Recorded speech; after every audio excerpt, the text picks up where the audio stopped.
Okay, here we are. Weird glitch at the end of that there. I don't know what happened there, but okay, we're here. We're live. How's it going? Yeah, it's going great. Hopefully, it sounds great. I'm hoping it sounds great. Yeah, we worked out the kinks before the show, so you guys out there, please let us know. Um, I'm glad to have you back. It's been a while, but we both had some pretty crazy summers so far, in the Whole year time for sink. me, man. Yeah. Yeah, but yeah, I'm glad to be back. Now it's been a few months, so Yeah, it has, and if, we got a very interesting contained comedy script for this yeah, one. you know what? I'll say up front, I went in with some pessimism, um, but I ended up reading it all in one sitting. So if that can be my tease for the Yes, discussion to be had ahead. I did yeah, actually read it. I read it in one sitting. you could read it in one sitting. That is definitely an objective aspect of this script. um, yeah, like for me, like we were talking before the show, and for those out there, yeah, you probably noticed that the show was scheduled to start at 6:01 p.m. Eastern time. That's on me because I've been across a few time zones over the last week. I was just telling CC, it literally felt like I just hosted the show, last week's show, yesterday. That's how much has been going on and crazy over here. So now, yeah, I'm kind of reorienting everything, but I appreciate everybody out there on the live side of things hanging with us while we get to the show started today. But I'm so happy to have you back here for this. I'm glad things are going really well for you. They are for me. I was actually just telling a couple of colleagues around that. When the writers' strike happened, and then when it got resolved, and I saw the deal, I thought, oh man, I'm actually going to get a few more opportunities for work. I did not expect that all of those would be coming at the same time. So it's been a crazy summer. So and here I am, a person's like, I'm just not gonna say no to any jobs. So I'm glad it's working out for you. me too. And I'm also kind of like have a little bit of Schadenfreude to all the crazy people out there that would judge me that I shouldn't be writing stuff or working on productions because of the immutable aspects of my character. But yeah, so I'm having some fun. I'm fortunate to be keeping busy. And I'm happy to be able to spend the evening with you here, CC, and everyone out there in the chat talking about this interesting screenplay. So without further ado, let's get started. Welcome to All Scripts right. on Saturdays, the only screenplay review show on the interwebs discussing scripts both professional and amateur, circulating around Hollywood, giving you, the TV and movie-going audience, a behind-the-scenes and inside track on what writers are pushing and what producers are buying. I am your host, the Script Doctor, and joining me this week, returning after an amazing adventure across the country, CC Karaoke. So happy to have you back, sir. Glad to be here. Different than my usual journeys across country, but quite enjoyable nonetheless. Absolutely. I enjoy traveling. So Yeah, me too. This was actually the first summer where I've been traveling for work where I actually got a couple of moments to enjoy the city that I'm like working in and actually seeing parts of it as opposed to just being stuck inside a set or being stuck on a location and not even able to like try the food or the get the atmosphere going. So so yeah, like I'm glad that a couple of Canucks here are able to actually get some fun traveling in. yeah, no, that's just true. When you can actually like explore the place and live it a little bit, it's worthwhile. Yeah, 100%. So, with that part there, you really do kind of make an intimate connection with nature, which segues us into this week's script called Intimacy, which is written by Sam Rubinek. And it placed 62nd on the 2024 blacklist with 10 votes.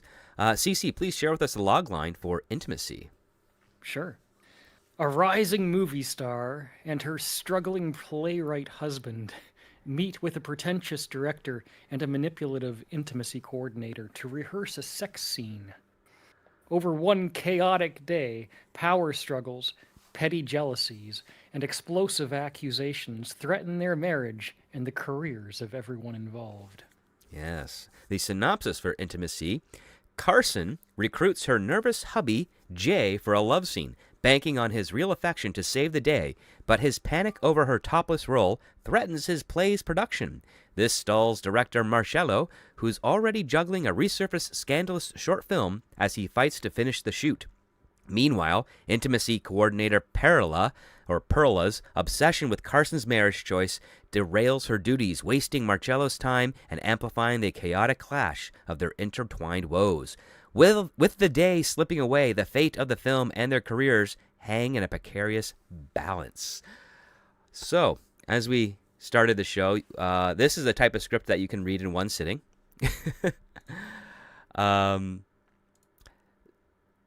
Yeah, and like I said, to be honest, I'll say straight up, I appreciated that.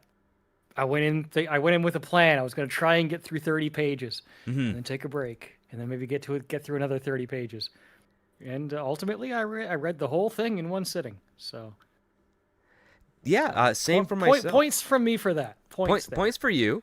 I will say the flow of this, because it pretty much takes place in one location. It does give it a little bit of a stronger flow of things. Like we have a couple of side bits here and there, like phone conversations that are really brief, or we're instead of in the hotel, we're in the lobby, and then there's also like the brief stuff with the apartment. But it's so short because everything really just takes place in this one hotel room, and it's 4 characters that we're focused on. So it's got this weird, very strong indie style tone to it, and also indie style economy as it comes to like characters, cast, page count, etc. Which I think helped keep things moving. So the pace was quite, I would say, strong and consistent. What were your initial thoughts, Cece? Yeah, I echo that. I would say one of my strongest positive feelings about this script, for anybody who's read it and knows what I'm talking about, or even if you haven't read it, I can just simply convey what I think was a very, very smart move. You get a lot of scripts where writers get big budget with their ideas, and it's not necessarily practical. This is a very, very practical script. Mm-hmm. Now, I do have some qualms, which we can discuss, right? But I mean, fundamentally, the writer. I was thinking. I was in the kitchen yesterday. I was thinking to myself after I read this, it's like, you know what? You could get 4 people together and film it on your cell phone if you really had to. I wouldn't recommend that, right? That wouldn't be production, but you literally could, if you can just secure an apartment of some kind and a hotel room. You almost have everything you need, along with a few actors. I mean, yeah, you do want a good camera, you do want lighting, you do want a good production. But as somebody who's one of my favorite films of all time is 12 Angry Men. Oh yeah, it's a and great movie. I wish that Hollywood would kind of get back to basics on that level and recognize that you don't have to spend hundreds of millions of dollars on a budget. You can just write a story between characters with interesting interactions in a small, affordable space. And I think, to the credit of this script, that's what the writer is trying to do here. He has a small cast. He doesn't get over bloated. There literally are basically 4. There's a couple of side characters who make brief appearances, right? But there's 4 characters. There's, I guess what we say, there's 3 locations, but really there's 1 location for the vast majority of the script. It is the hotel room and the hallway outside the hotel room. And there's a couple of scenes on a movie set, which would not be complicated to set up, right? Just a basic movie set. Just like really atmosphere. 2 corners of a wall. That's all they needed. Exactly. So for that second set, you just need a couple of corners of a wall. And an apartment that is not the hotel room. Yeah. And those 2 separate ones are very brief in how much they take place within the context of the script. the vast majority of this movie takes place in one room and the hallway outside of it with 4 characters. And I thought that was fantastic. And I felt it pretty clever because this is like 12 Angry Men is originally a stage play. And then when they shot it as a film, they made it work, eloquently. So much so. I mean, you had George C. Scott in the original, if I'm not mistaken, and just the back and forth with the arguments and how each character has their own motivation of like, we have places to go, and also there's no air conditioning in there. So the setting itself has aspects that affect the characters. And in this one here, the hotel room has its own setting. You got the bathroom. You've got the mini bar that's kind of being a little bit of a temptation for one of the characters. You've got the sofa, and then of course you have all the furniture's moved around so that the intimacy coordinator can do her hippie thing as well. So with that being said, let's get into a little bit of the characters here. So our main character is split between 2. So Carson is a beautiful, buxom female actress on the rise, but she's 31, which in Hollywood terms means you're getting close to aging out of your lead position. And she's married to a man named Jay, who's 42, but he's a playwright and a very uncompromising one. And what I found clever as I was reading the script is that, the script reads like a play at the same time. It's one location, various character actions deriving the scenes, and it's got that intimacy because we're focused in on this moment. And there's also the double meaning of the intimacy is that, the whole reason these 2 characters, this husband and wife duo, are here is because Carson wants to have her husband be the character that makes love to her in the movie that she's making, this big budget movie that she's making, instead of a strange actor, because they're also kind of having a little bit of problem in the bedroom themselves, aren't they? Yeah, so I mean, the script opens up with that. We say there's 3 locations in the movie, right?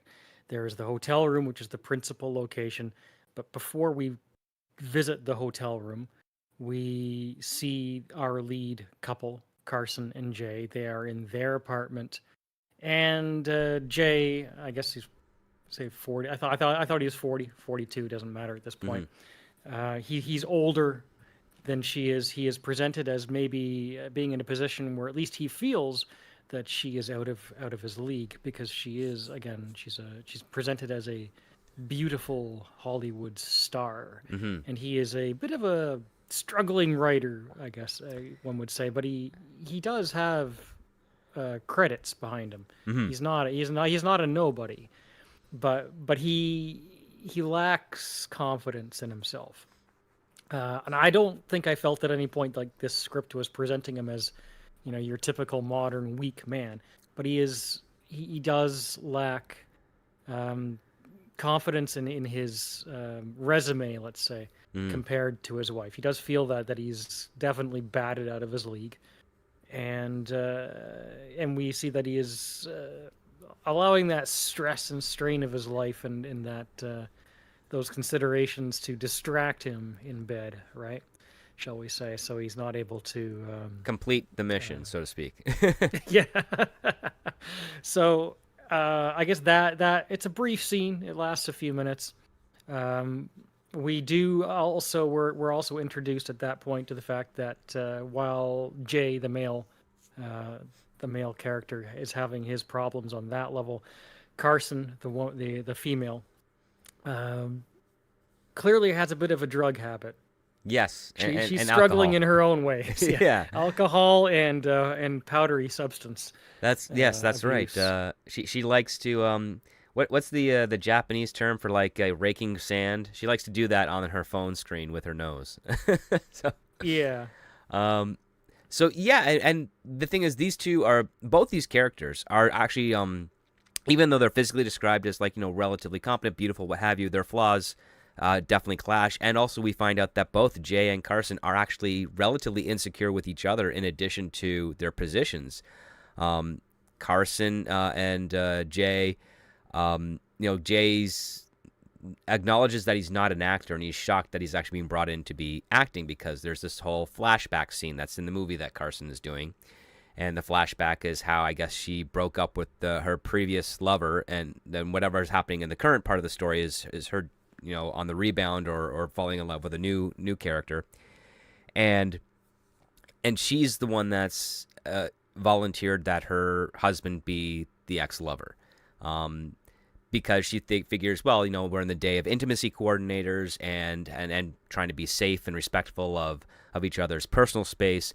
Maybe if I just bring my husband in, it'll help us make the scene easier, and we'll be able to get through it faster, and it won't be a big, ordeal. At least that's the motivation that she presents for this. And Jay, on the other hand, is like, well, I'm a writer, and I've never really gotten to acting. As well, I was keen to ask you if you think this scenario is even realistic with him getting a role like that in that situation. It's pretty close to, because there are some instances in the past where there'll be, like, say, a love scene with an actress, and they'll actually, if they're married, it'll be their husband's hands that'll be in the close-up shots feeling the body. So, like, the husband will be the hand or stunt double, so to speak, where the shot would be framed just enough so that you can tell that a man is groping the woman, and then you cut away to the actor who's on another, shot on another day where the actress isn't there, where he's kind of miming, the reversal of that. I think that was done with, like, I want to say it was like Charlize Theron or something, but it was done in I think a sci-fi movie where Johnny Depp is possessed by an alien species or something. I remember hearing a story about that in my early years. I didn't know they had done that in that way. So that's actually fascinating to me to learn that. Oh, it makes sense. Yeah. It makes perfect sense, because again, like, before the invention of the intimacy coordinator, all of these scenes, regardless of, like, the tone that you would probably assume would be in Hollywood, it's all about making the actors comfortable. Like, you don't want to put an actor in a position where they feel terrified, whether it's male or female, with regards to the exposure that they're doing. Because that fear is actually going to translate on film. It's going to be picked up by the film stock, and then it's going to be picked up by the audience, in which case you've now lost the illusion that you're trying to achieve with this scene, with this artistic piece. So, well, what do you do to make it better? Well, first you have the actors, like, you tell them, you guys have to figure it out. You guys have to find your comfort level. Or if there's definitely one actor that has a higher comfort level or a higher threshold to overcome, they'll usually say, well, how about my husband do this, or my wife do this? In which case they'll be like, okay, yeah, sure, let's do that. We can make that work. So you allocate a little money in the budget for, a stunt double, which would definitely be the spouse of the woman in this case. And yeah, you just say, okay, this is what we want you guys to do. Go ahead and do it, and it'll be usually it's a closed set, which means that you have the most minimal of crew on there, doing the bare minimum of the job to get the shot, and then you go back to the regular schedule afterwards. And in this case here, like, intimacy coordinators are relatively new in the world of Hollywood, but they're not always exactly what people suspect them to be. The stories that I've heard from people outside the industry is they think the intimacy coordinator, it comes in there and is just a big obstruction, or they're trying to say you can't do this because it's not polite, or it's not feminist enough, or whatever. That's not what they do. Their job is to, number one, make sure the actors are safe, and number two, make sure that the outcome of the scene in question reaches its goal. So if there's an intimacy scene where it's supposed to be, like, hot and heavy and passionate, the intimacy coordinator has to make sure that the actors are able to do that with the help of the director to pull off that aspect. If it's supposed to be a violent scene, the intimacy coordinator has to make sure that the actions that the actors are doing conveys the violent aspect while also keeping the actor safe. If it's supposed to be, like, adventurous or romantic or soft or what have you, whatever type of style it is, that's what the intimacy coordinator is there to do. They're not there to kind of throw a monkey wrench into things. They're also a little bit there in the event that maybe one actor might push a boundary. And if that happens, then that's when the intimacy coordinator kind of gets involved. But those are very, very rare. there is a story of Al Pacino, and it has nothing to do with the sex part, but it still would be qualified under intimacy coordinator, where he wouldn't brush his teeth and he'd actually like chew on some like really either sour or like fishy flavored like gum or tobacco or something, so that when he would have to kiss on screen, the actor would have to would taste that, and then it would have to try and hide it. So it was trying to get her to commit to the role by making it as repulsive as possible for her to do so. And I heard funny stories about how that would always annoy actors at first until they realized, like, yeah, if they can push through that to show the eagerness and the love or the lust or whatever emotion they're conveying, it translates better on the screen. So as I'm reading this story, I'm wondering, okay, well, what type of intimacy coordinator are we getting? Are we getting an authentic one, or are we getting the speculative one that people outside the industry think? And Well, it's that's where I was kind of gonna go next with you there, is because I actually did find Carson and Jay to be relatively believable. Now that's hedged on the fact that I'll say straight up, I think that this script really will live and die on the quality of the performance. yeah, Right? There's so much in this script that demands a convincing physical delivery. It's not just the lines of the dialogue, right? The body language has to be convincing, just like it would, I guess, in a sex scene, right? But one of the questions I had while I was reading it was, okay, I find these two characters believable, and that's great. That's clearly important because they're the core of the movie in that sense, right? right. But the situations involved, how believable. I mean, and this is something you would know better than me because you're in the industry, and that stretches both to the director and the intimacy coordinator, because we said there's four characters in this movie, right? Carson and Jay, the actor and or the writer and the actress. But then there's the director and the intimacy coordinator, right? Those are the other two principal characters in the room. So did you? I mean, I got a feeling when I was reading this that the writer was definitely communicating some thoughts on the industry. Oh, And yeah. I don't know if that maybe kind of got a little bit in the way. I say that because I think at its best, this script is about the four characters in the room and how they interact with each other, just the dialogue between them and their flaws and their strengths, and how that all kind of bounces off of each other. I didn't dislike some of the kind of opinions that worked their way in necessarily, but they were definitely noticeable. Yeah, I would say the stuff with the agent was probably the saddest part, because it is as comedic as it is, it's also very true to form. Those were some of my favorite parts. Like I said, Yeah. we say there's four characters. Well, there are a couple of side characters, right? Yep. Larry So- Finkelstein, the agent. Yeah. Yeah. So the director, Marcel, I think his name is. Marcello, whatever. It's a Marcello. pretentious name, deliberately so. And he's a bit of a pretentious director Yeah. who has an agent. So I mean, I guess we've set up Carson and Jay. Carson and Jay both have their problems, right? Yep. Marcello, whatever his name is, he's the pretentious Gen Z. I guess he is presented as younger, right? He's a younger director. Yeah, he's 29, so he's born in the late yeah. 90s. Yeah, so he's fringe Gen Z millennial, kind of Yep. right on that edge there. He's definitely pretentious, and he's gotten himself into some hot water because I guess in the age of the internet and Twitter or X now and all of that, his past works are being scrutinized. So part of the ongoing plot of this movie, right? Carson and Jay are in the hotel room to rehearse for the sex scene. Mm-hmm. The director is there because he has to obviously oversee it.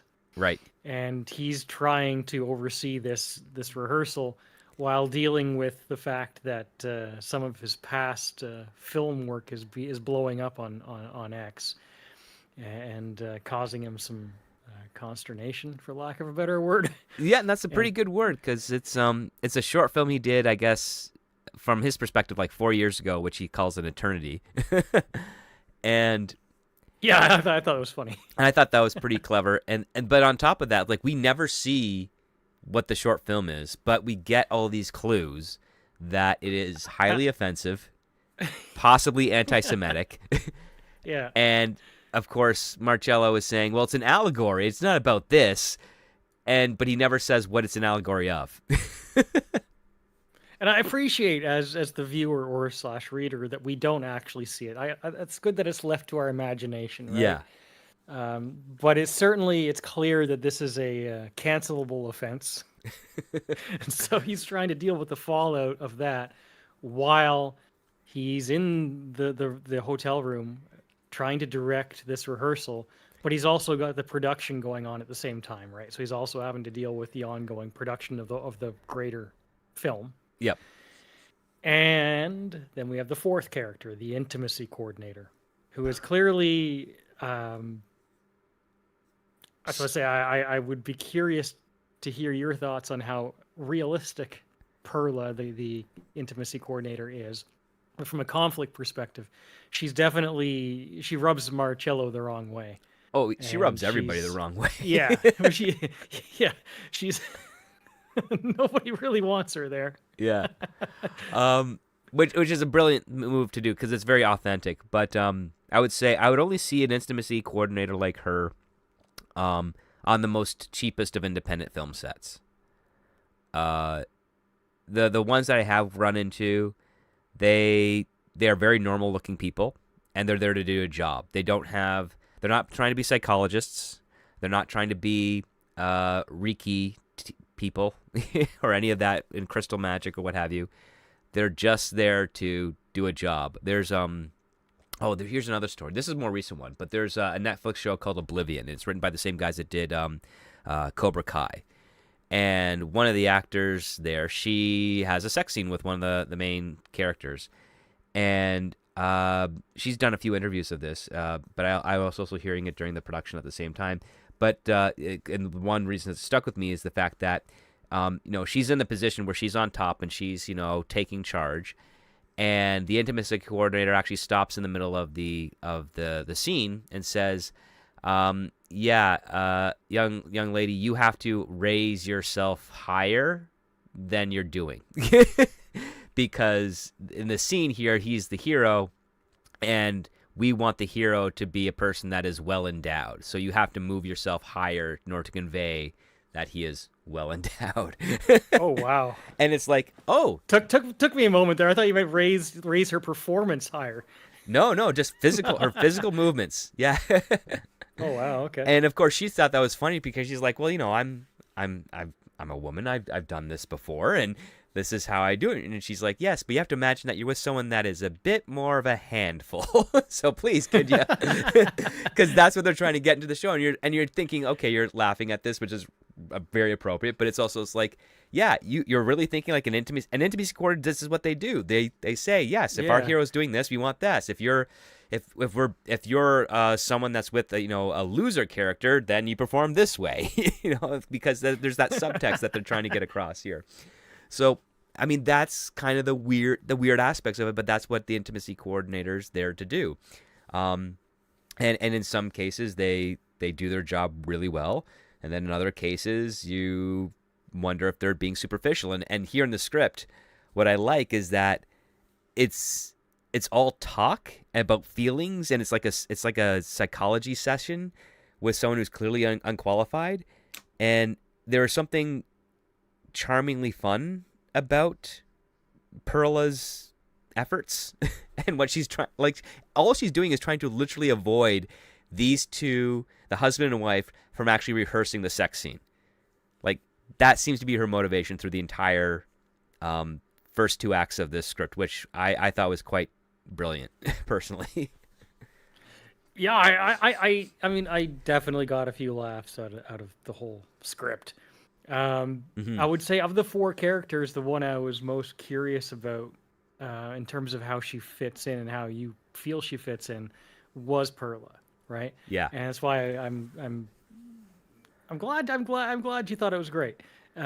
Just because, again, as you say, she's not professional, right? Like the moment she comes into the room, she is described as a kind of like literal new, Like a hippie of uh, sorts.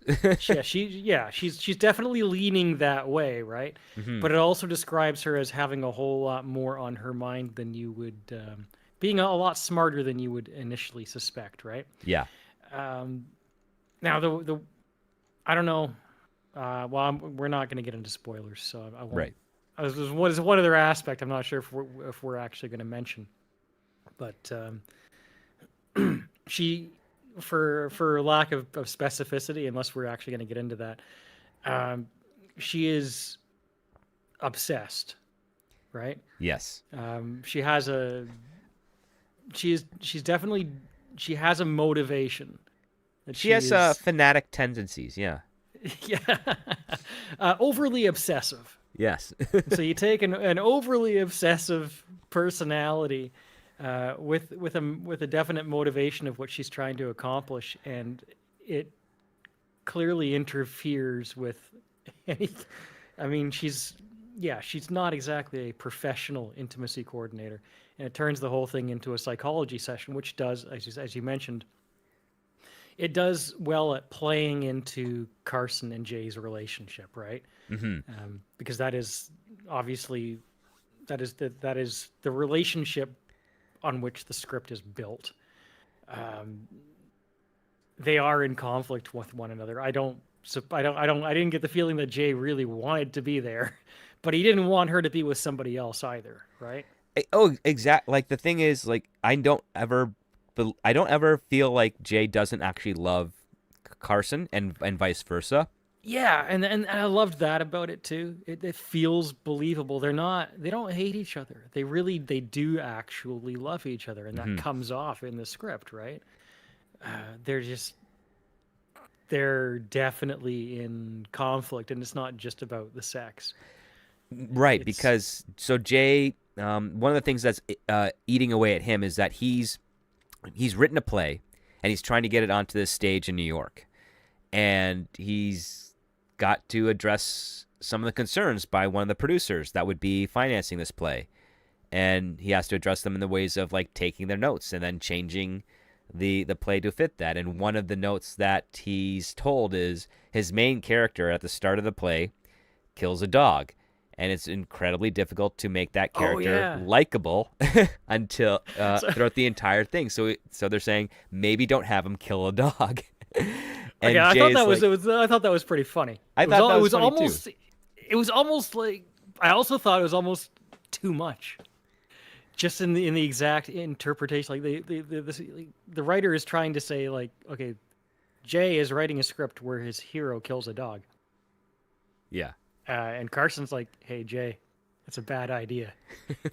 And I'm thinking to myself, John Wick, Yeah. you know, and I'm thinking the writer writing this script was thinking John Wick, and even then, 5 pages into the script, I'm thinking to myself, how can I forgive Jay for writing a hero who's going to kill the dog? I can't forgive Jay now. Yeah. Whatever the writer's trying to convey to me about that, mission accomplished, but now I have to forgive Jay.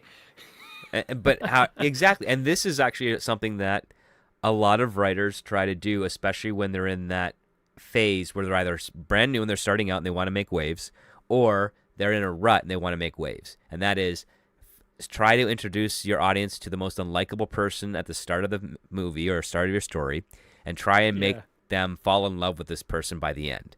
Because if you can do that, you've then manipulated the emotions and the stereotypes and everything else that is required in storytelling. You have turned a hated protagonist into a lovable protagonist. And that is really, really hard to do, and it's so rare to actually pull off. And Uh, that's why we always say is like, just don't like do it for yourself, but don't do it to try and sell it to something else, because you have to figure out and understand human beings on such a very specific level in order to get away with something as egregious as, your main character killing a dog, and yet somehow being able to win over the audience at the end of it. I mean, there's a reason Old Yeller ends the way it does and doesn't start with that ending. So I think Sam Rubinek, Yes. is the writer here. I think he manages it okay. Yeah. Because as quickly as I was suspect of his decision to have Jay make that decision to write his hero in the script kill the dog, right? I'm thinking, Jay, why would you do that? You're an idiot. But he's not But just as quickly, we recognize they both have problems, right? Mm-hmm. She goes into the bathroom and she gets into the powder. Mm-hmm. But then she's also got a drinking problem, and we witness Jay try to stop her from drinking, right? To literally stand in her way and say, no, you're not going to drink this gin, right? Mm-hmm. So, I mean, it presents itself well in that we recognize they're both a bit stupid. Yeah. But in a relatable, kind of lovable way, because they really do love each other. And that's why I say I think this script would live and die on the quality of the performances. If you get 4 really, really strong actors, two actors to fill this scene, and that they can actually convince the audience on screen with their body language, that could be fantastic. If you don't have that, though, if the acting is not up to snuff, then you might lose that in translation somewhere, where we don't believe as much, right? Because that genuine, believable kind of fact that they do love each other, but they're in this conflict with each other, it's going to require some acting talent, right?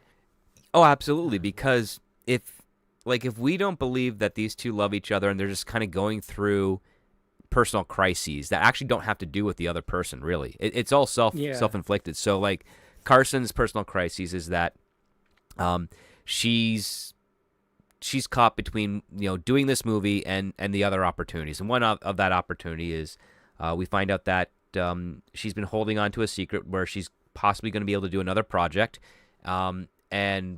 or 1 or 2 projects, one of which is a procedural, which she doesn't want to do because she doesn't want to be doing exposition dialogue only, or faxposition, I think is what she calls it, which is a term I've heard used recently. And then the other part is it's an independent film, but it takes place at the same time that Jay's play would be debuting, and she kind of promised her husband that she would be in the play, and because she did that, that's the reason why his play is getting the attention and the scrutiny to see if they'll go into production, because he's the only reason that people are entertaining the idea of Jay's play is because his wife, who's on this rise up and coming star, is going to be in it. And there's a subtext there, which means that the script itself is not good enough on its own to warrant interest. It has to have that actor attached in order for it to be looked at. And this is also another commentary on Hollywood in general, which is that you can have a great script, but if you don't have an actor of any type of notability interested in it, then nobody else is going to be interested in it. And that's the big struggle that happens for a lot of writers and also actors and producers in the industry. And I felt a lot of the script was realistic about that, at least from my perspective. Yeah. But what I liked is that she does believe in his talent as a writer. Yes. And that's why I say you need an actress on screen for this movie who will convince the audience that she does believe that.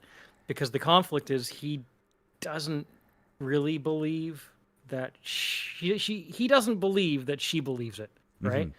But she does believe it. She believes that he is a great writer. She does love him and she does believe in his talent. But he's skeptical of that motivation, right? So that would require a very nuanced delivery. Yeah, the other part too, as we learn in this story, because one of the things that I think is kind of funny is Perla is trying to get Carson alone.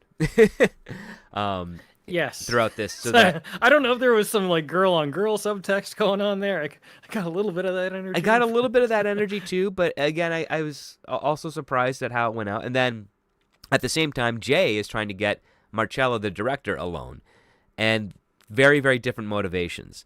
But what I liked about the probing of this, when both Jay and Carson are kind of telling, because, Perla is like saying, oh, well, in order for us to really kind of make this intimacy, this intimate scene work, let's talk about how you two met. Like, how did you fall in love? How did you end up together? Because, and Perla says this straight out, like, to Carson, I would never expect to see you with a man like him.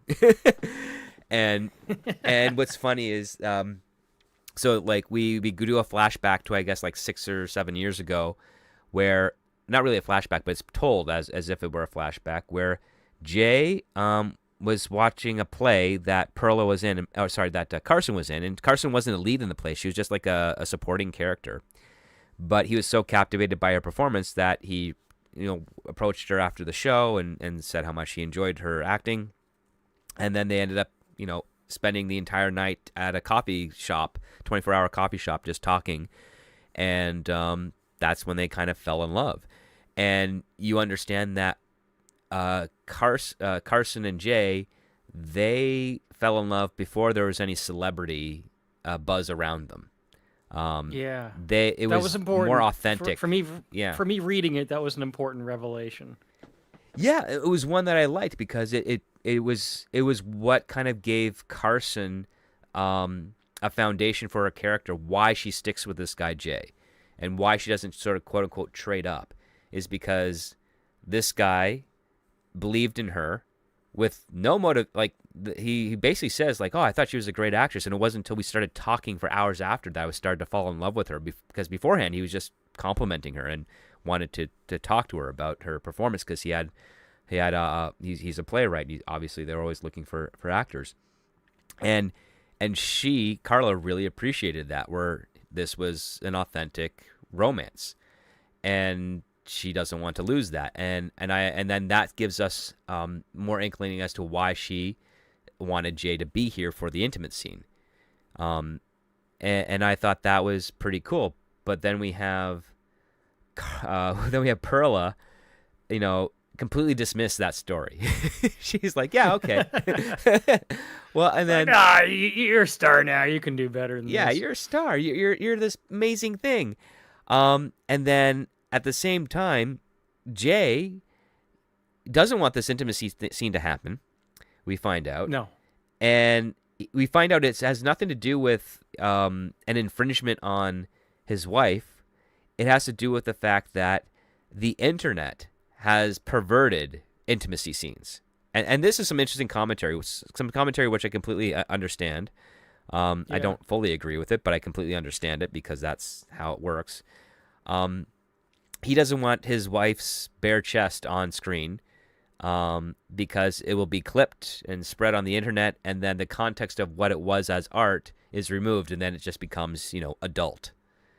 And he doesn't want his wife to have that stigma attached to her, especially when he wants to bring her on in his play, because he's worried about his wife, and then he's also worried about the reputation it will do to him if she's in a play post this movie's release, where her beautiful breasts are on screen for the entire world to see. Which I think again is where the delivery of the performance is going to be so critical here, because it's not. I like that it's vague in the script, yeah, but it needs to be conveyed in such a way that because there's a selfish element, like you said, there's a selfish element to this, right? He feels like he needs her for his work, right? Yeah, but he also loves her and he wants to protect her. So both those things are in play, and if I saw this come to life on the screen, I would definitely want, again, to get that feeling that he really is trying to protect her. It's not just purely a selfish thing. The selfish element definitely comes into play, but there's a lot of layers to that. There's some insecurity to that too, right? It's where the selfish motivation actually complements the noble motivation. Yeah, and that's going to take some talent, right? To to push through that for an actor on screen. So I think, I mean, again, if you get somebody who can't sort of who can't do that, the whole thing falls flat, right? Right. And Like if that's not a that's not an attack on the script per se, right? It's just that saying that there's a lot of nuance going on here in the way that it's written, that's going to require it, and so that is a concern for me, right?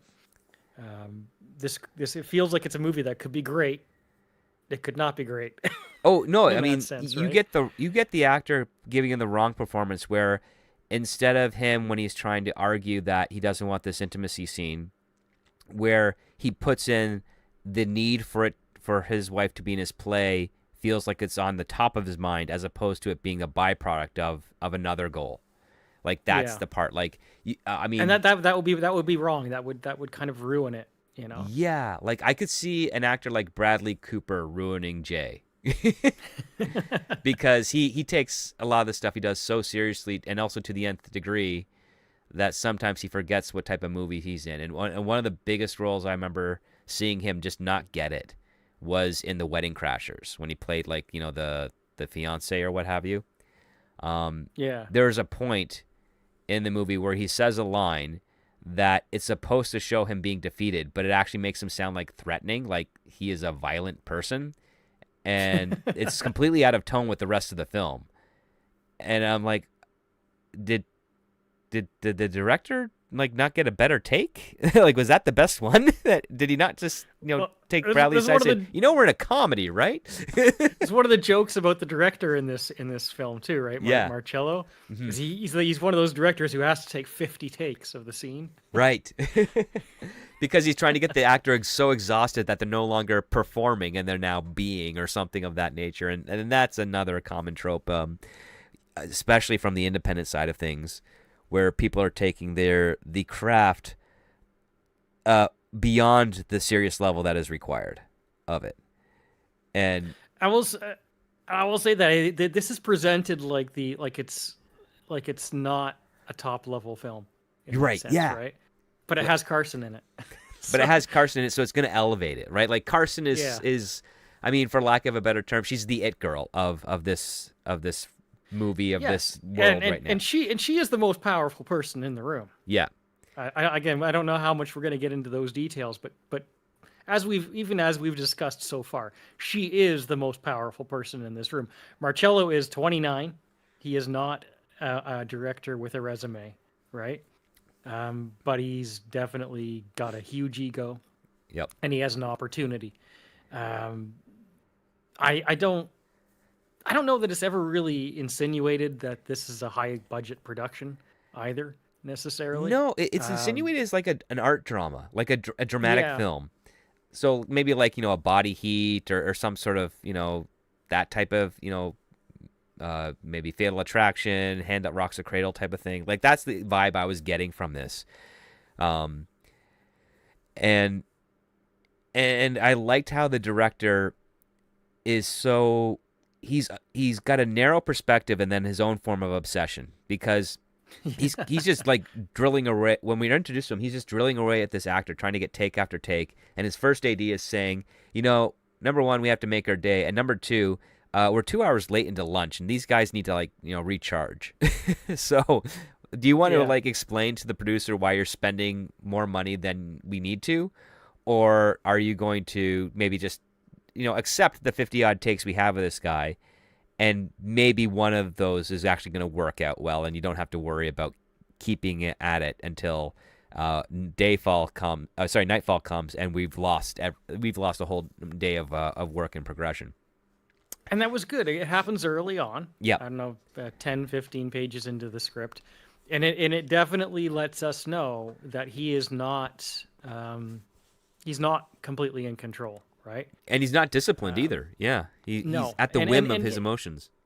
And he does describe that at a couple of different points in the script where he's kind of obsessed with going up the ladder, right? He's obsessed with his image a little bit too much, and capitulating. He's very very intent to play the game, but he's also got a huge ego that won't let him make the right decisions. because he's dealing. That's his conflict throughout this script. Is he's dealing with the social backlash Of his short film, yeah, his and short film. Yeah, and so I mean, I guess his short film was like when he was in film school, right? when he So to was in speak. film school, yeah. Yeah. Like the thing is, someone found it and put it online, and he doesn't know how to get it taken down. He's Yeah. hoping it won't be a big deal, and at the same time, the only time he actually shows any type of intelligence is when he has to work with this child actor who is obviously sick, and his dad is telling him, no, he's not sick, he's just under the weather, and the director's like, well, that sounds like another word for sick, and I can't I can't have him be sick on set. I mean, especially post COVID and all these things. Like, it's just not in the cards. And his dad, the child actor's dad, is just like begging Marcello to, like, no, he can do the scene. I promise, he's going to be able to do it. And he's like, all right, if you say he's okay, you're the parent. Okay, we'll do it. And as I'm reading this, I'm like, no, man, you got to kick that guy out of the thing. Like, if he's like a show dad or something of that nature, where he's trying to force his sick child to do a scene, and he's also arguing about, like, how, yeah, you've already shot him on other parts here for continuity purposes. He can't recast, so you got to use him, and you got to do him today. It's like, no, when you have a sick kid, you there's two things you do. Number one, you either get your parents' permission for the on-set nurse to give them a shot of B12, because that will clear you right up for at least 6 or 7 hours. Or you go to your crew and you're just like, we need to reschedule to shoot that kid's coverage in 1 week from today, and we got to make it work within the next 35 minutes, and then those people work their butts off to make that happen. So for context, we said there's 3 main set pieces in the film, right? Yeah, and this is happening in the hotel lobby. Yeah. Yeah, well, I mean, like, the hotel is the principal thing, right? But the other 2 are basically the apartment in which Jay and Carson live, which is where the film opens, right? Because we are introduced to them. And then after we're introduced to them, we're introduced to Marcello, right? And we're introduced to him kind of in and around his set near the hotel. The hotel room is presumably on the same city block as this production is taking place, right? So we're introduced to Marcello before he comes up to the hotel room. Carson and Jay go from their apartment to the hotel room. We're introduced to Marcello in this situation, where we learn that we learn about his character in this way that we've just talked about, and then he goes to the hotel room, and then the intimacy coordinator arrives as the 4th character in the room. So I like these introductions. I like how the script introduces these characters, right? It tells us a lot about him in a short amount of time, so we understand that. And his struggles with this throughout the script I found them amusing. I personally, as like I said, I wondered at times if the writer, if Sam, the writer of the script, wasn't going a little too hard. Like, are you allowed to say that? this went to film, you know what I mean? Because he goes on this whole thing of okay, the name slips my mind, but he made a Mel Gibson joke. Right? Yes, which I liked. Yep. But he went pretty hard on, like, NBC. He spent half a page or a page shitting on NBC. I'm like, are you allowed to do this? Yeah, of course you're allowed to do that. I mean, because it wasn't just March. It was Larry was the one that kept on trashing all this stuff. And Larry's a funny character. I've met agents like Larry. Yeah. And yeah, because he has this things like, yeah, I was Mel Gibson's agent when The Passion of the Christ came out. Remember what happened? And he's like, and of course, I think Marcello's like, I was like 10 years old or something. And he's like, and then Larry's response is, Jesus, you're a child. And then Larry's assistant was like, I liked Apocalypto. Oh, yeah. And Larry's like, get out. Get out. I'm kidding. What were we going to do? Let's leave me. But, I mean, one of the things that I liked about the Larry character is that he'd always pop up at, like, the worst times. Yeah. So, I mean, the hotel room is its set piece. So it has the little mini bar in the bathroom and the bed, right? And the hallway is kind of like, it's the side area where these characters have to keep kind of going when they're distracted, right? Because Marcello has to keep talking to his agent to deal with this business, so he always goes off to the side. Yeah. Uh, He's off to the side. He's kind of like whispering into his phone. It's like, okay, what's going on now? And then, by way of the agent, we see the escalation of this short film going viral with various actors and talent saying how abhorrent it is, and it's designed specifically as a MacGuffin to make and to stir your imagination and make you think like how could this director, having made that short film, have made it this far where he's directing like one of the biggest up and coming movie stars in Hollywood, without this ever being found? And that is the mystery that is like, you know, your third or fourth tier plot within this film, and it's handled quite well because its payoff is a clever one. Yeah, but and even short of the payoff, I didn't mind it because again, I don't know what that short film is. We're given hints about it. Yeah. We don't even know the actors that are in it, like nothing. Like one thing I like about that as a plot point here is even having read the whole script and knowing the payoff and all that, I still don't know whether I would think that short film was bad enough or not, you know, to get him in trouble. It's never really told. It's left to us to kind of just understand that it's bad enough that it's causing people to talk about it. But I don't know if I don't have no idea if that's actually that bad or not, right? Right. Because we know how sensitive certain people in the entertainment industry can be. And we don't know if are they inferring something that's actually there, that's not there, or are they picking up on exactly what the director is trying to convey?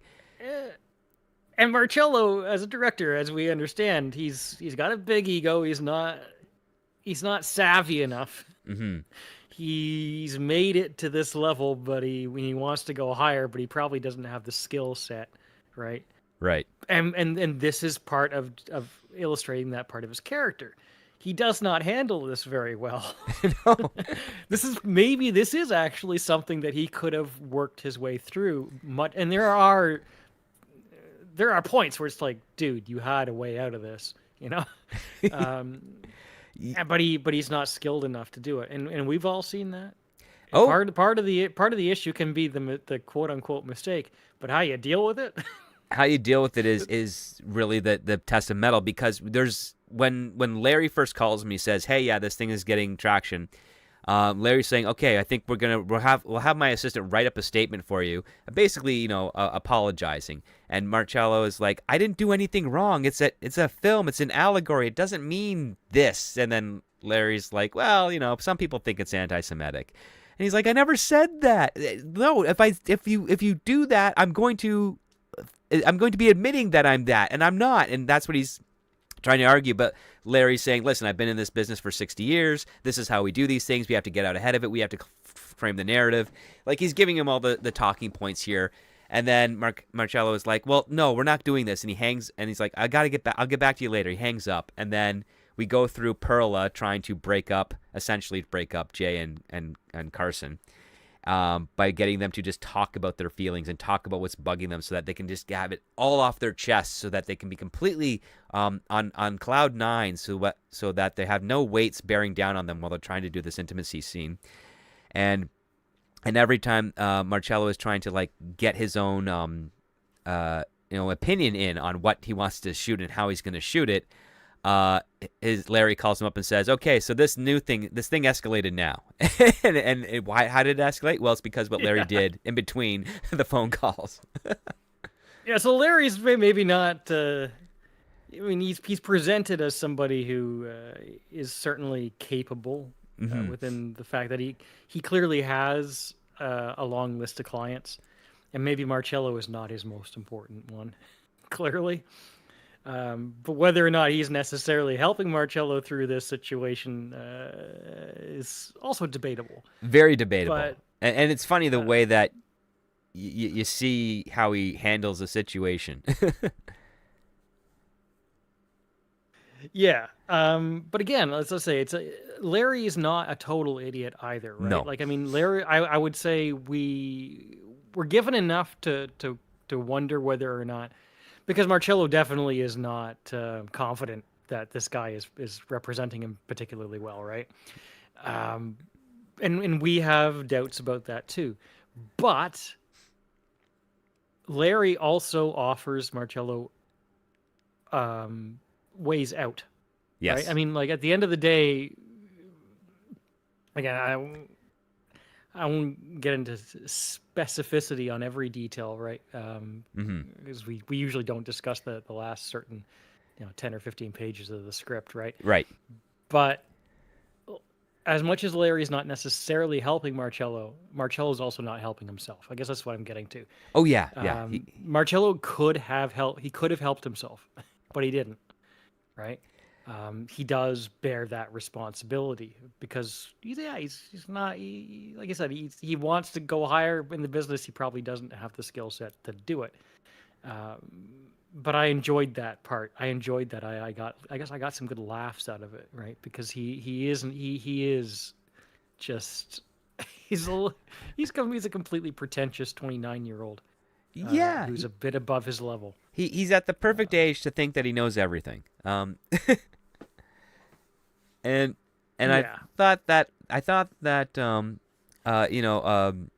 Rubinek who wrote this, I think he kind of nailed that type of director archetype, like the young first film out of indie, but not huge film, but their big kind of make or break moment with their it girl star, and he's just in over his head, because I like how because everybody except for Perla is expecting that this intimacy thing is going to be like 10 minutes and they're done. That's yes. it. And without Perla there, maybe it would have been. Maybe it would have. And maybe Marcello could have had a bit more time to focus in on and actually get out ahead of this short film, or at least finish the day, so that he'd be in good standing with his producers. But he's essentially spending the entire lunch hour. Yeah. And I, you know what, I feel for him reading this too, which is good, right? Yeah. Yes. Because he has so much going on, throwing at him from every direction that he can't. Like, I mean, he can't, and it's understandable because it's all coming at him all at once, right? Yeah. One of the things that I really appreciated was when Perla convinces Jay to really unleash his emotions, then Carson goes with it. And when we have this turning point here where Carson's like, you know what, Jay, I want you to yell at me, like really yell at me for the first time, actually yell at me. And Jay's like, I don't like to yell. I came from a family of yelling. I hate doing that. I'm not going to do that for you. And both Perla and Carson kind of pile on Jay. And then when he finally yells, it actually scares Carson and she starts crying. And he is completely heartbroken that she's crying now. And again, this is where you need good actors on this set. Yeah, and Carla, like, she has no lines for that moment. Yeah, it's a fantastic scene if you pull it off.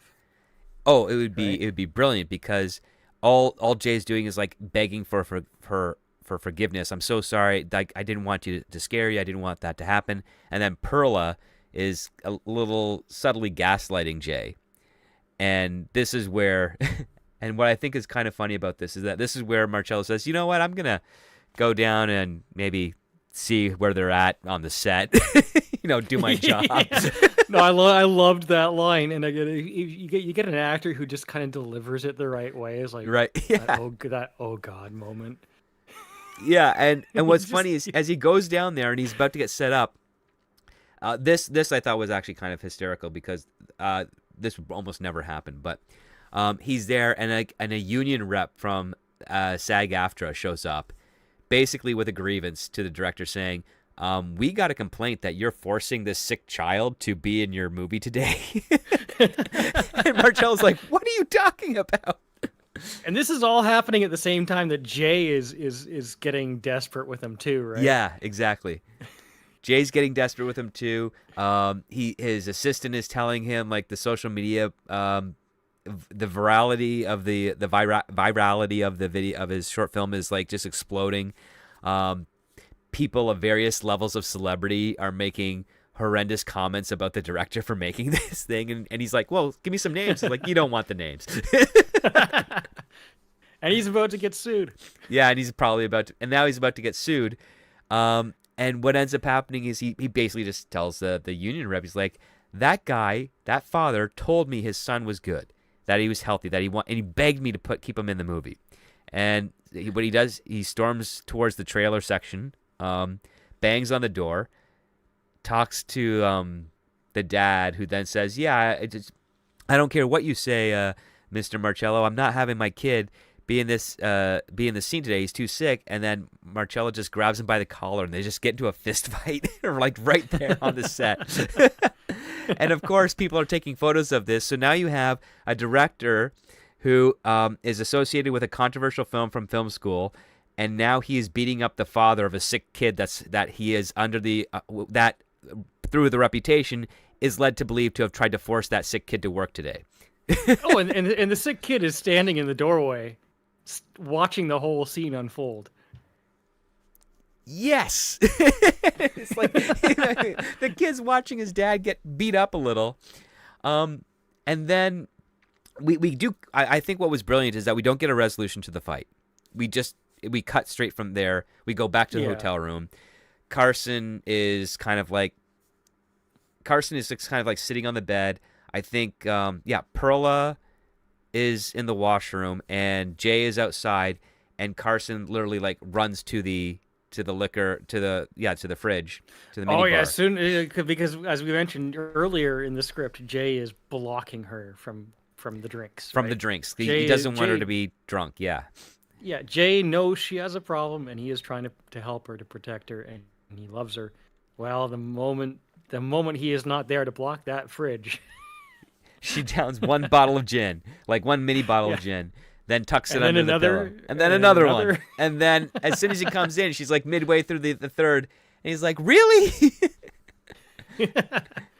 And that starts a whole nother thing. But before they can even continue with that argument, Marcello comes in, and he's got, his face is all bloodied and bruised, and he's got like an ice pack.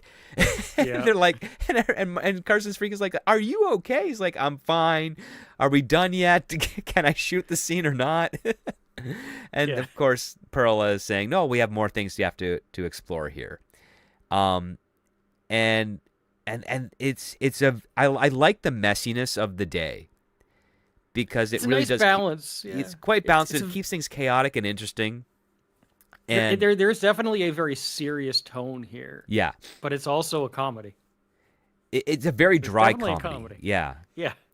Well, it's even described that way in terms of I don't know. There's a line somewhere in the script about dry comedy. Mm-hmm. I was like, oh, okay.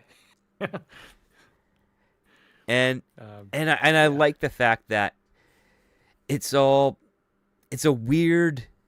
Oh God! I mean, it's not quite a screwball comedy, but it does have an aspect to it where once you get to the end of the script, you could think, okay, if I saw this as a movie, and the actors nailed the tone of this, I'd probably want to watch it one more time again. Yeah, it's like I said, it's very breezy. I read through the whole thing in one sitting, and because it's so dialogue heavy, and I was going to ask you this too. Sure.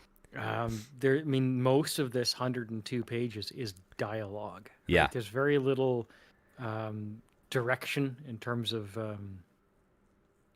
sometimes in scripts you have like whole paragraphs revolving around camera work, or what the writer wants the scene to do with from that perspective. This is very just strongly dialogue. I mean, is this going to clock in anywhere near 90 minutes?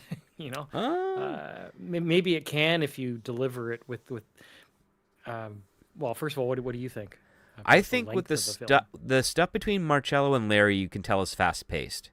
So like the one page of dialogue will probably be like 30, 40 seconds at the most, because it's just snappy. It's very, very snappy. The stuff with Perla and in the hotel room, that's got more of a slower pace, so I can see that being more of like the average rule of thumb of 1 minute per page. But I would not be surprised if this movie kind of clocked in between 85 and 90 minutes. It's very snappy. Yes. And I liked it. And also, okay, we've talked very positively about this, and I for certain am positive on it. Mm-hmm. I felt it was at its best when it was snappy.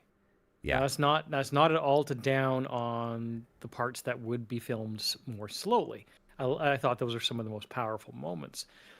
But I would say if I have a critique, there were a few run-on dialogues Yes. that, again, it would not be hard to fix. Just I felt like, you know what, you have two characters here. There's one scene in the hallway with Carson and Jay, for example, right? Mm-hmm. And it's presented in a way that actually it's very crucial to the film, um, because they're really addressing their relationship in a fundamental way. Standing in the hallway, it's about one page, right? And he even directs. That's one of the very few actual directions in the script where he wants the camera to be slowly kind of moving in on them. And I love what he's doing here, but I also noticed that most of the dialogue is coming from Carson, right? Yes. And while I appreciate that Carson has a lot to say in this moment, I almost feel like it would be more effective if there was a little bit more silence in that slow pan. You know what I mean? If they are conveying their emotions a little bit more with silent body language, and there's a little bit more of a balance between how much dialogue each of them has. And there's a couple of moments like that where, again, I don't think it would take any heavy changes or anything like that. Just breaking up the paragraph that one character has to convey by giving the other character in the room a line. Mm-hmm. You know. Yeah, because there's a couple of monologues that there's a couple of monologues Carson has, which is like almost half a page. And yeah, it's heavy stuff. Yeah.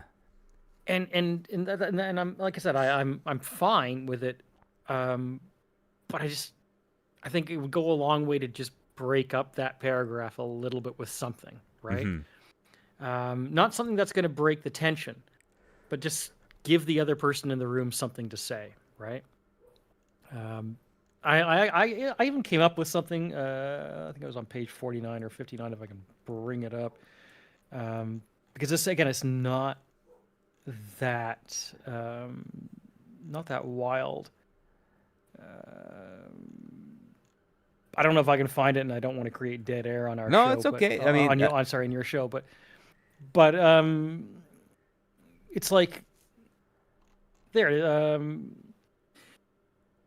Like characters, like Carson's delivering a paragraph, right? Yeah. And there's between halfway into that paragraph, there's one word, right? Mm-hmm. Which is a question, because she's questioning something. And it's like, you can even give that one word question to Perla. Carson's talking to Perla, right? Right. And you can cut that paragraph in half by giving the question to Perla, because Perla is obviously listening to Carson deliver this, right? Yes. And so we understand that Perla is engaged in this and is part of this conversation. She can be interested in Carson's thoughts and response. And so you have a question in the middle of this paragraph, give that to Perla, right? Mm-hmm. Have Perla question and prod and further kind of pull Carson's thoughts out. Again, it wouldn't take anything significant, but I guess if I was to find a critique here, I would say break up a couple of these paragraphs in that way. Yeah, because it's got that. It's got that playwrighty monologue feel, which works better on stage because there's like that energy that you're feeding off of with the audience. But on a film, it's really hard to break through on that because, I mean, actors are literally acting inside of a box, and in so far into the past that you have to rely on the direction and the editing to sort of achieve that connection that's not happening in the moment anymore in real time. Whereas in a play, when you feel the emotion that the actor is presenting on stage when they're doing that monologue, that hooks you in a lot easier because there's no barrier between you and them other than a little bit of distance, physical distance. And on the screen, of course, that barrier is almost infinite, really. And I mean, again, I love the writing here. and I do believe a really talented actor, if just given the just given the camera, can deliver this, and it can be a really powerful moment. But there's a few of them, right? There's like 10 of them. And I think it's something to look at, right? It No, it can work, it's definitely something that you can yeah. like tighten up, which is not. Yeah. I mean that's something that almost every script can have. You always find some place where you're like, oh, you can tighten up that a little bit or break that up a little bit and make that breathe a little more. And I think that actually allows us to kind of get into like the place where we can do the cutoff of the spoiler, because we can actually like set up more of Pearl's motivation, because what Right. she's there to do, what she's trying to achieve, and what she reveals to Carson has a ripple effect of to a point. Um, and I think that's where we can end it off, because what we find out from Perla is that she is a huge fan of Carson's ever since they were children, and Carson was on this like short-lived TV show. Perla has been obsessed with her, and it's implied that Perla somehow managed to get this job as an intimacy coordinator in another venue, but when she heard that the movie that Carson was working on, she got really ambitious to get the job, and she is trying to say that she's somehow connected to Carson, and that her world, the world that she was acting in, that helped her get through middle school when her parents were kind of like in a weird state for her, and she wasn't getting much attention, didn't have many friends. She's imprinted upon Carson, the character that she played as a child, onto her adult self, and is trying to say that she's here not just to be the intimacy coordinator, but to help Carla, break out of a rut in her personal life, so that she can become the best thing that she's ever become. And the question that is levied to us as the audience is, will Carson believe that?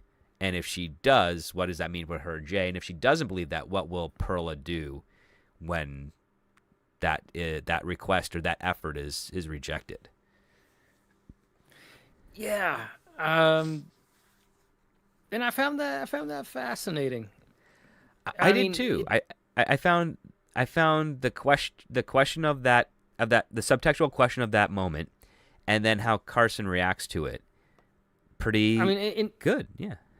Yeah, and like in some ways, I would say that Perla's obsessive personality was, I don't mind it being there, and understanding kind of the context that she really obsesses over Carson, as an obsessive. She obsesses about. She clearly is the kind of person who just really focuses hard on the things that she does, right? And she just really latched on to Carson for strength. Like, she's Carson's biggest fan, you know what I mean? And maybe not in a healthy way. But I found that even less interesting than the way it applies to the dynamic of Carson and her, her career, right? Mm-hmm. And the decisions that she has to make, because Perla is obviously pressing that weak point throughout the film. Oh yeah, she thinks that there's a button there to press that will help Perla achieve her own goal, and somehow be able to bond with Carson. Sure, live vicariously through that, help Carson become all that she can be. Right. And Perla can be there for her, be there to help her achieve that greatness, which would fulfill Perla. Yes, I mean, but of course that comes at the expense of Jay. Yeah, that Jay gets pushed to the side if Perla wins, and then the other question is that, well, if Perla fails, are Jay and Carson still in the same spot that they were at the start of the movie or start of the script, right? So yeah, like with that being said, CC, uh, any final thoughts on the script before we go to the determination, to the ruling, as it were? Um, no, I would say that I quite enjoyed it. I guess that leads into the ruling. So, Great. So I uh, guess we're making it official that you would greenlight this script today. officially speaking, yes, I would enthusiastically greenlight it. I think first of all, simply because it's so smart in terms of being a low budget script. It never gets too cute with its set pieces. It really is. You need to hire 4 people to play these parts, Hmm. along with a few extra smaller parts. But really 4 people in one principal location, and you need to cast it well. Again, my principal concern here is that it is cast well because it'll live and die on the performances. I mean, that's not to say that it would be a bad film with mediocre performances, but it wouldn't be what it can be, right? Right. I say bad is probably too harsh of a word because it's a fascinating read. Yeah, it wouldn't Um, have the impact that's intended on the page if the cast yeah, wasn't in sync with what's going on the page. Yeah. this is not going to hurt someone's career if it falls flat, but it has the potential to be um, quite affecting, right? Hmm. So that would be my one sort of thing that well, 2 things that I would say, right? First of all, I would take a look at a couple of the longer paragraphs Hmm. to make sure that there's a way to make them a little more balanced if it's not going to be a monologue. There can be some great monologues in film, don't get me wrong, right? But Yeah. just I would present some concern there, and I would present some concern that it needs to be cast well.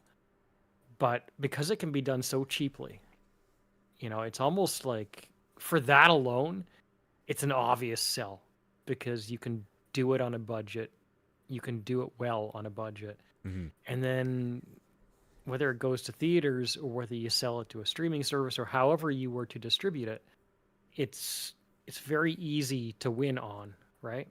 Right. Um, but I also really enjoyed reading it. There's a lot of good moments here. Um, so that, in addition to the fact that it can be done smartly, um, makes it makes it an easy green light for me. I'm I agree as well. Like, so when I was reading the script, I was having high hopes because contained dramas tend to be very character centric, which means that if you have really good characters, you're going to be pretty much enthralled with it. And I liked these characters. I liked that I could tell easily the distinction of each character's voice without having to look at the name above their dialogue. I could tell, oh, yep, okay, that's Carson speaking, that's Jay speaking, that's Marcello speaking, that's Perla speaking. The very distinct character voices. I really liked that the motivations, even though they weren't um, put out on the surface so obviously, they were well crafted and put together puzzle piece by puzzle piece that I could that as soon as I got it, 5 pages into their introduction and their dialogue, oh, I understood exactly what they were trying to do there. Like for Marcello, all he wants to do is he wants to get back to his movie shoot to finish this production and make a name for himself. So he's trying to like jump over the stupid logistics of some things so that he can get to the juicy parts. So he's got an impatience aspect to him, and at the same time, he's also trying to navigate the release of this short film that he thought would never come up to bite him in the butt. Jay's got this whole I want to protect my wife, and at the same time, I depend on her to get my play produced. And then Carson is like, well, I'm in this movie, and there's this intimate scene that I signed to do, and while as much as I feel like I want to bare my chest and have that immortalized on film, I want to make sure I'm doing it with my husband and not another actor or anything of that nature. And then Perla is like, oh my God, I'm seeing my childhood hero, and I see that she's married to a loser, and I have to save her from him. and and all of these things are just really interesting dynamics to have. They're a combination of motivations that you don't always get to see in scripts of this type. And it has decent dry humor. It has some pretty good regular jokes as they are. The commentary on the entertainment industry is boilerplate, but not inaccurate in it comes to certain archetypes, especially with Larry, the agent. And I just enjoy. I too read this in a single sitting. It was an easy read to read in a single sitting. At the end of it, I was surprised that it came in 62 out of the that's in the bottom 30 of the this blacklist, and I think probably because it came in that late because it's a mid concept script. Like, it's not super high concept because it's dealing with inside the entertainment industry. I appreciate that facet of it, though. Yep, but they made it interesting. That's the thing. Like, they didn't make it boring. Yeah. But I also can see it's like, oh, this is a small little film. If I were to, put my backing behind this, I don't see making much money off of it. Like that, I can see that mentality from a bunch of the producers when they read the script. Like, yeah, it's good. It makes fun of this stuff. It's like, The Player or What Just Happened. And we've seen those things, but those are usually small movies. So yeah, I'll probably if I really liked it, I'll vote for it. But if not, we can take it or leave it. And I think that was the attitude they got here. You'll make money off of it, though. Oh yeah, they would, because imagine that. This is like a $3 million movie at the most. At the most, you'll make money, which is more than a lot of other movies can say nowadays. Yeah, exactly, and that's why I also wanted to greenlight it, because this is a movie I would like to see. You could put it up next to like the movies I just mentioned, like The Player, What Just Happened, The Royal Tenenbaums. It's just you've got that dry, like a little bit Wes Anderson, but also a little bit of Curb Your Enthusiasm. It just has a nice flow to it, and it has a nice point of view, and I enjoyed it. And you're right that it's rewatchable. Yeah, it would have. It's the kind of thing that can have a longer shelf life. Because it's not just gonna, particularly if it's done well, it won't just fade away, right? Right. The movies you're mentioning, those are movies that people will keep coming back to, and there's value in that, Mm-hmm. And they can also be rediscovered too. Like they'll always stick around, and then someone will bring up the title, and then you'll know some people like, oh, I haven't seen that, and then you'll immediately get, well, you have to see that. And I think the only thing I'll add. Without any specificity again, I loved the ending. Yeah, I thought the ending was a great resolution. I was getting to the end, getting towards the end. I was like, please don't screw this up. Please don't screw this up, because I was enjoying it. Yeah. And I was terrified they were gonna screw it up. But no, I loved it. So, that did not let me down in the end. I think this would be very easy to screw up, but it was handled with the deftness that the whole script, presented. So. Yeah, it did. Okay, so we got an official double green light from you and myself. We're gonna go check in on the Patreon side of things. Our patrons got a chance to take a look at what we're going to be reading for this week's show, and they also agreed with us with 100% of a green light. And I also did something very new for the live show. I actually figured out how to do polls on YouTube. So I put up a poll asking the audience members, based on the discussion that you and I have, do you think the script is a green light or a pass? And we also have another 100% of the people voted. 100?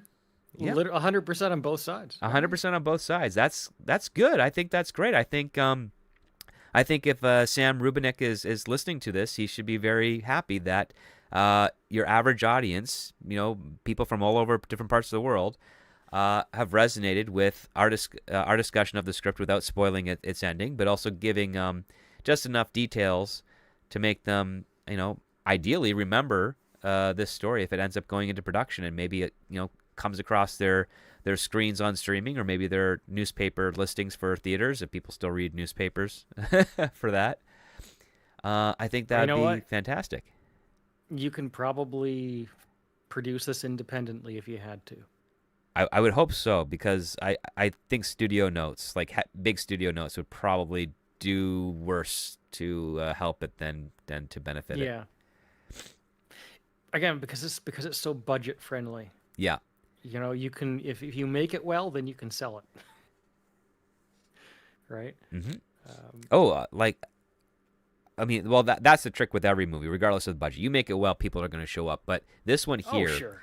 it's got a simplicity to it where if you're not making it well, you're just not paying attention to what the script is trying to convey and what you're trying to get out of your talent. So yeah, that's pretty awesome. And with that, we can then check in, because we have some donations to the live show today. So for $4.99, the Dead Man says, "I have 2 poop emojis, one for each you Midnight Edges guys." Well, thank you so much. And then there they are, a 99-cent and another 99-cent poop emoji from the Dead Man. Thank you. Yeah. Thank you very much for that. Always appreciated, not required, but thanks. It helps support doing the show. And then the Dead Man follows up with another $4.99, and he says, "One more. I ask you to watch Strange New Worlds. I'm guessing season 3, episode 6. They actually made a Star Trek episode." Huh. I forgot that Strange New Worlds has debuted already. You know what? Great shows can have a bad episode. Maybe an awful show can have a good episode. Yeah, I think that's the case. Well, that piques my curiosity, so I'll have to find some time to check that out. All right. Well, with that being said, CC, where can our wonderful audience listening live or on the recording find you on the interwebs? Well, as the super chat conveyed, Midnight's Edge After Dark on Tuesdays and Thursdays. When I'm not, off traveling, I will be traveling for the next 3 weeks, so I will not be on there next week. But typically, when I am here, back on the west coast of Canada, you can catch me there, or you can just generally catch me on my channel, CC Karaoke, if you like to sing songs. And I know a lot of people out there do. All right. Well, thanks so much, man, for joining me this weekend. We missed you on the show, but I'm glad that in the off hours you've been having some fun and enjoying life, especially with the great weather we've been getting so far this summer. And with that being said, I want to thank everyone on the live show for listening in and all your support. Thank you so much for the Dead Man for what you're doing there.